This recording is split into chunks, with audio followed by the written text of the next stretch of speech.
สบายดีทุกคนมื้อนี้จะมาบอกวิธีการโหลดแอป Meta เอาไว้เทรดนั่นเองก่อนอื่นให้สไลด์หน้าจอลงแล้วเซิร์ชคำว่า App Store หลังจากนั้นกดเข้าไปเลยแล้วกดค้นหาอยู่ด้านลุ่มให้พิมพ์คำว่า Meta Trader 5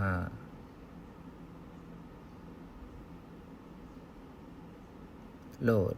ไอคอนตัวนี้เด้อ Meta Trader 5กดเข้าไปเลยหลังจากนั้นกด Open คำว่านี้ให้กด Around แล้วกด Accept มันจะขึ้นถามว่าอยากให้เราเปิด Account Demo บ่กดเลย Open a Demo Account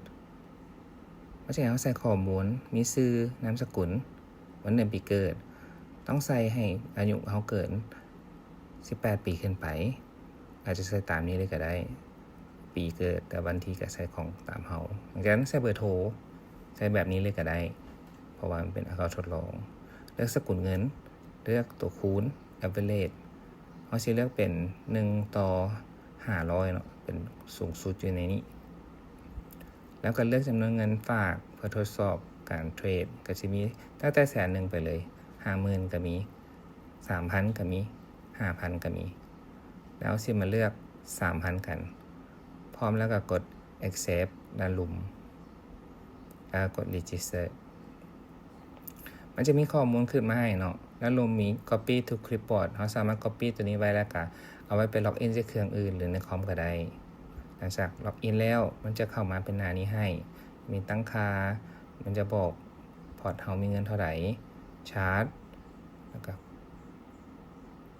สกุลเงินแล้วก็ข้อมูลต่างๆในนี้จะมาค้นหาท้องกันเนาะซึ่งย่อมาจาก XAUUSD กดติ๊กข้างหน้าไปเพิ่มเข้ามาเพิ่มท้องเข้ามาแล้วหรือในบล็อกอื่นอาจจะเป็นบางบล็อกอาจจะเป็นเขียนว่า GOLD อย่างซี่ก็มีเนาะแต่ว่าในบล็อกเดโมเฮาสิใช้เป็น XAUUSD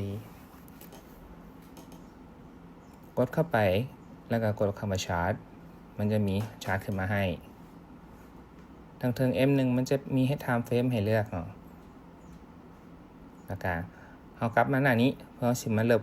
ลบตัวที่เราบ่ได้ใส่ออกสิจงไว้แต่ตัวเดียวเพื่อบ่ให้มันเบิ่งน่าสับสนเวลาเราเบิ่งมันจังเบิ่งง่ายกลับมาเบิ่งกราฟคืนจำนวนเงินประวัติการเทรดแล้วก็ตั้งค่า